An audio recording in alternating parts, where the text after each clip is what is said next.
everyone. This is Group 3, Unit 1 project. It's called Overview of the Field, and the purpose of I forgot to introduce this. My name is Ashley White. I'm Catherine Walker. Yes, and this is our deliverable. The purpose of this assignment was to search and analyze job opportunities in the instructional design field and align the qualifications with our current professional careers and what we would like to do in the future. And I focused on, since I like education, I'm in the education field, I focused on job openings that dealt with that. As far as where did I look, I always start on Google. And I originally looked into this one site. It was called IXL. I use it a lot. And I was trying to see if they had a little job opening for that. As a learning, what was it called? Learning designer. It was something like that. And they didn't. Science, they only had math.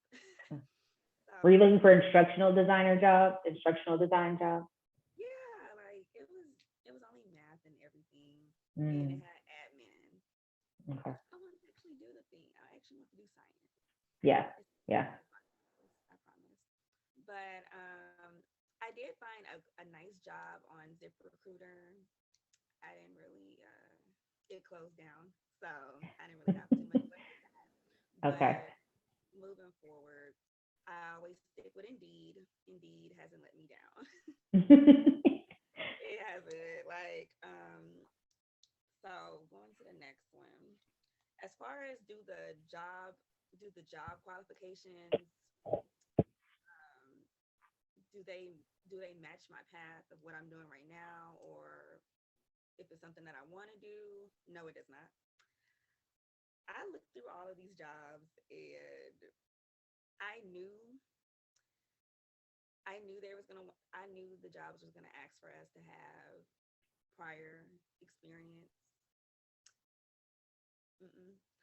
I knew the jobs gonna ask us to have prior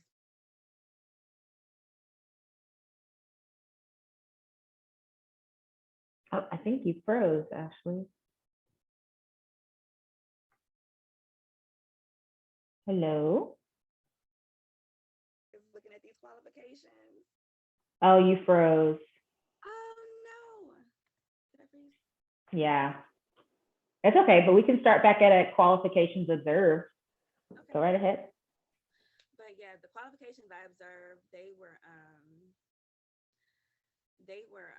looking for you to have prior experience in the in graphic designing, visual designing. They wanted you to have knowledge of quality matters and the rubric, OLC, scorecard, Adobe Captive.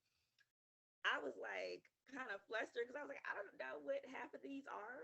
Mm-hmm. I didn't know what half of these were, and I was like, maybe I'm not as tech savvy as I thought. I have experience with graphic designing, but everything they wanted us to know, and then experience with architects and trade, kind of overwhelming. Absolutely. Kind of overwhelming. But for the most part, they looked interesting. It Were made me there any want, like surprises that you thought, like when you saw it, you were like, oh my God, I didn't. yeah, I was like, oh, y'all make nice money though. So you got to, with all these qualifications that they want and all the software you need to know, it did make me Mm-hmm. want to know more about it. I will say that. Mm-hmm. So Mm-hmm. pass it over to you. Okay. Pass it over to me. The job searches, search engines I used was USA Jobs. Because I currently work at Space in Houston, I'm always looking for government type jobs to work at NASA or JPL or whatever the case is. I always use Indeed. That's always a great one. Glassdoor is a really great one. Even though I've been scammed by some jobs on there before, my sister has gotten great jobs from Glassdoor. Jacobs is also amazing. They have a lot of like instructional design jobs that are available, or like e-learning, or someone who can come into the business aspect and kind of create some type of training for their staff. And then USRA, which is University Space Research Association. A lot of times they have instructional design jobs. I actually applied for a coordinator job there a couple of months ago. I have not heard back, but that's okay. So through all of those, I found the most jobs through Indeed and Glassdoor. USA Jobs had one job. It was with the Secretary of Treasury, which was really cool. I actually applied for it today because I had enough qualifications for it, which I thought was great. But Jacobs had like no jobs. It was like engineering jobs, and then USRA they only had like science researcher jobs. And I was like, I don't have a doctorate, so that's a negative. But some of the common things that I found when looking for jobs, a lot of the common jobs I was looking for were like learning management system specialists, training coordinators, district literacy coach, training program development, really just like helping staff within their companies develop so that they can be better at their jobs, and how to like really create a cohesive, effective, and efficient way for them to train them. I know a lot of times these jobs are asking for like ways to see a percentage of accuracy of content, like how much are they learning from this training? How can we track them? And how do we know if they're a beginner, if they're just moderate, or if they're like really showing mastery in something? And so I was looking for jobs like that. So these are some of the jobs that I found. So like software training specialist for jobs like circuitry, where like programs can put in different programs for people to buy, and then you can kind of run it through that. And so that's what some of the things that I found. Some of the similarities I found within those jobs, definitely identifying what the customer needs, how to design and develop training performance for the support of the program, the support of the business, definitely doing performing a gap analysis and needs assessment, the creation of a digital assessment vehicle. How can you create professional development? That was more of like the educational jobs that I found. Always it was like you preferred, but a lot of them was like a hard push on the master's degree part, which I was like, of course. And then applying project management, because a lot of times you'll be an instructional designer, but on there it asks that you are managing a project, like you are creating their design product. And so their expectancy is that you are going to be managing that, so that you'll have a team and how to do that, making sure like the budgets correlate, the timelines correlate, and you're staying abreast, meeting those times for your stakeholders and things of that nature. Okay. Now, this is what I was surprised about. Now, I know you said you weren't surprised about the amount of years that they expected for experience, but a lot of these I found, I was like 5 to 10 years.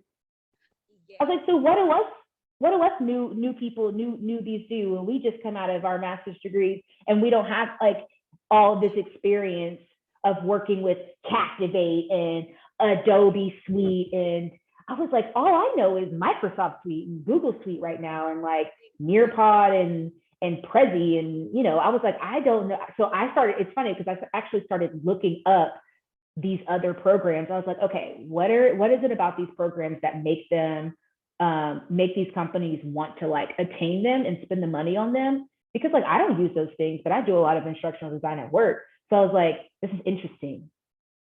Why do they want to use these? I don't understand. Yes, it's way bigger than what we be doing.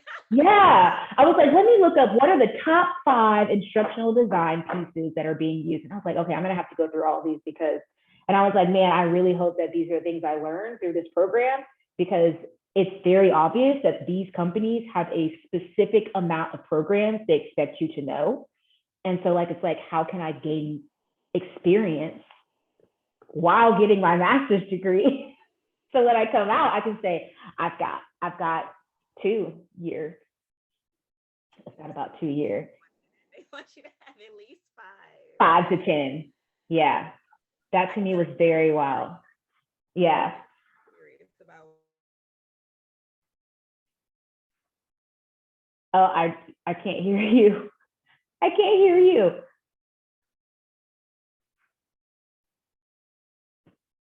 I can't hear you. I can't hear you.